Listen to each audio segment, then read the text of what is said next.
A group of people gathers to locate and collect some hidden treasure. But one of them wants something more than that. They descend into the catacombs of Paris for their search, where reality begins to distort. We see people riding a bus. A lady, Scarlett, directs her camera at herself and states how she recently trespassed into Iran and knows the penalties of what she is about to do. She walks through a town and enters a house to greet Rez. He reveals a hole in the wall for her, and they both crawl through it. After crawling, they run through a red-lit cave until they hide behind walls from hostile personnel. Rez leads her to a wall that possesses ancient writings, telling Rez that they will demolish it anyway. Scarlett starts breaking through it to reach the other side. She enters the inside, where she discovers a structure she calls the Rose Key. Rez urges her to leave, as he hears personnel coming, but Scarlett says she must scan the writings first. Once she does, she runs out and finds a hanged man. An explosion then takes place, bringing Scarlett to the ground. She runs yelling for Rez, and crawls back into the tunnel. The man helps her as she appears in the house again. He tells her that all who hunt for Flameless Stone wind up losing their lives.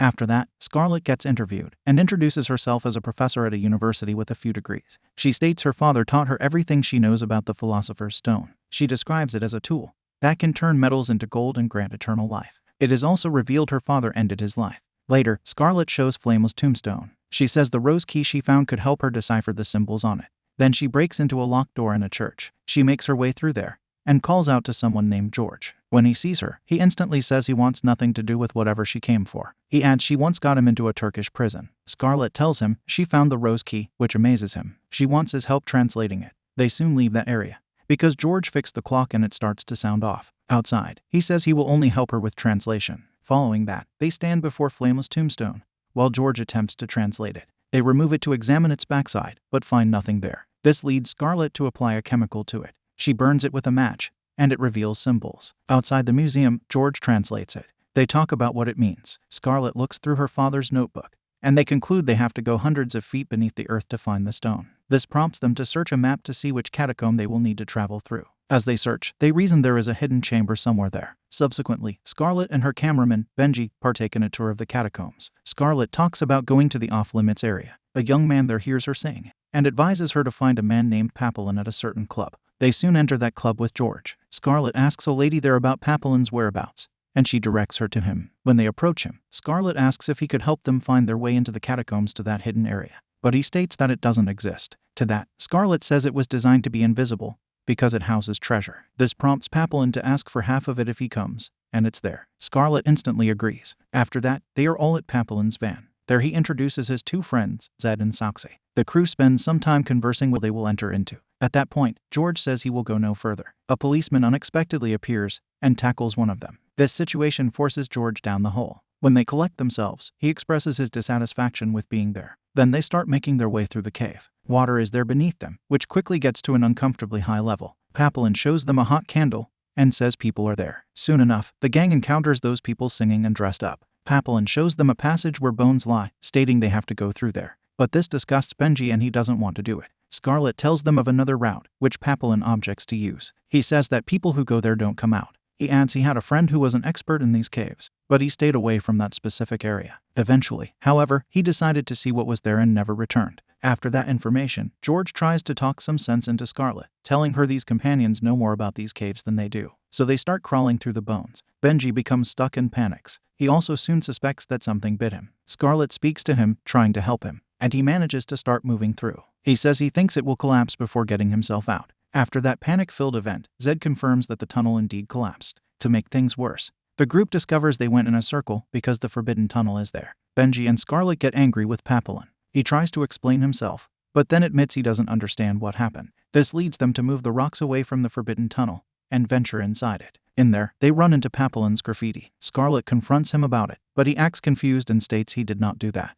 They hear a phone ringing after that and move in its direction. A piano appears there very randomly. George comes to it and talks about how he used to play a certain melody long ago, but the A4 key was broken on his piano. He starts playing that tune, coming across the same broken key. This delivers a dose of uneasy confusion to him. Following that, the group hears the ringing again and goes searching for it. Eventually, they find it resting on a cabinet. Scarlett answers it. A man asks her why she won't talk to him. She questions who it is, and after not getting an answer, hangs up. Then someone surprises them from the darkness. It is Papillon's previously mentioned friend, Latop. Papillon acts amazed at his living status, and Latop starts leading them somewhere. As they follow him, the gang soon arrives at a well. There they decide to descend and do so by using a harness. Benji has trouble and comes falling. He injures his hands from grabbing the harness with them. When they are all down, he receives bandages. The group continues to move in the new area, and their hearing becomes distorted. We see an abnormal child appear and disappear. Shortly after, they regain proper hearing. Scarlet asks Papillon if they should be following his friend. The man tells her that he doesn't know. The crew walks for a little longer and finds a symbol of a winged vulture. Scarlet looks up what it means and then finds another symbol, a scarab. She and George use that symbol to reason that they have to remove a particular stone. So they do, and a secret passage gets revealed to them. Scarlet shines her flashlight there and says it's the first time someone has shined a light in that tunnel for over 500 years. When they enter the revealed area, the gang comes across a man lying there that resembles a medieval knight. They find words there that George deciphers as meaning the Philosopher's Stone is nearby. Shortly after, Scarlet instructs the crew to turn off their headlights. They do and observe a faint light coming from the water. Scarlet goes there and undoes a loose stone. Doing so reveals a stronger light, and she swims to it. She emerges in another room where the treasure lies. A fire burns brightly there as well. George is the next to go, with the others soon joining them. The group rejoices in all the treasure they have found. But George asks Scarlet where their main object is, the Philosopher's Stone. This causes her to start describing the sizable wall of hieroglyphs there, until she concludes their stone is among them. She removes it with her tool. Meanwhile, the others try to break the gate to the treasures. Scarlet yells for them to stop because it might be a trap,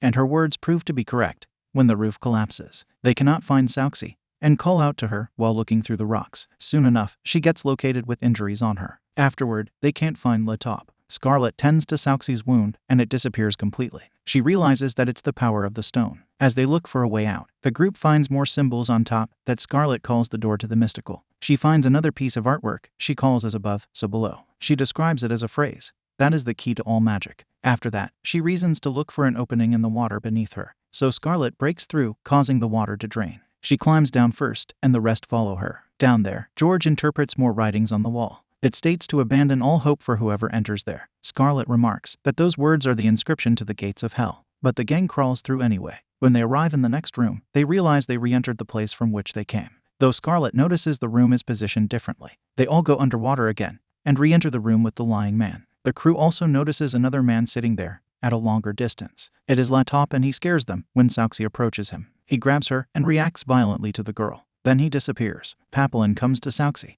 and tells Scarlet to fix her with the stone. She tries to no avail, telling him that it can't revive the non-living. Papillon covers his face, and they keep moving. As the gang moves, they realize they keep going through the same rooms, yet somehow still venture deeper. George says they must already be 1,000 feet down. Following that, Benji sits alone in a room. A ghastly lady comes out of nowhere and scares him from behind. What comes next is him getting thrown a level lower for the group to witness. Scarlet comes to him and cries, seeing he is deceased. The four of them now climb through the bones tunnel. George perceives a little boy, who he calls Danny. It is his brother, causing George to panic. But Scarlet tells him it's not real, and George is forced to collect himself. When they exit the tunnel, they hear frightening yells from a distance. Papillon sees a burning car and a young man sitting inside it. This causes him to back away and say to himself that it wasn't his fault. But he soon starts getting moved toward the car against his will. The man inside grabs onto him, and Papillon gets pulled into the burning vehicle. Once he does, it implodes right away, leaving nothing except Papillon's lower legs to stick from the ground. The others try to pull him out, but realize they cannot, and keep running. As they continue to make their way through, the gang notices a dark figure walking ahead. This scares them, and they run away for a while. Scarlet and George state that their week together in Turkey was the best in their lives. After that, they go back to see the cloaked figure sitting on a chair. As he stands and turns, he reveals his pale face. The group hides from him, out of fear, next to a wall. From that wall emerge white cloaked figures and bite George. Zed and Scarlet save him and drag him away, but he is severely wounded. This prompts Scarlet to apply the stone to him. It doesn't work, and she wonders why. George says vitriol, and Scarlet recites that by rectification, one shall find the hidden stone. At that moment, it dawns on her that the stone she collected isn't the right one. She tells them she has to put it back, and so she leaves to do so. In a tunnel, hands come out from the blood beneath her and bring her down. Yet she manages to escape and enters an area with a hanged person. Believing it is her father, she removes the head covering and becomes shocked by her face scaring her. Shortly after, Scarlet arrives at the wall of hieroglyphs and places back the stone. What follows is her looking at her reflection through a dirty mirror. Meanwhile, we see Zed dragging George from hostile territory. Scarlet makes her way back and runs into her father hanging this time. She hugs him and says she's sorry she did not pick up the phone one night. With that, he disappears. Scarlet returns to George, kisses him, and his wound heals. The three of them start running away. When they arrive at another well, Scarlett states they have to rectify themselves. George and Zed confess to certain sins they both denied throughout their lives. And after that, Scarlett holds their hands. They jump down into the well, falling for several seconds. Miraculously, they do not crash to their demise, but Zed panics because they seem trapped. However, there is a manhole there they try to open. Scarlett and George struggle with it because it is lacking a grip, though soon they discover it has to be pushed to open. So they do that and then move it to the side. It reveals the external world, but it's upside down. The three of them climb out and close the manhole. Scarlett hugs George, crying in the process. Later, we see an extra part of her interview from earlier. Scarlett says that she's not a treasure hunter, but just wants the truth.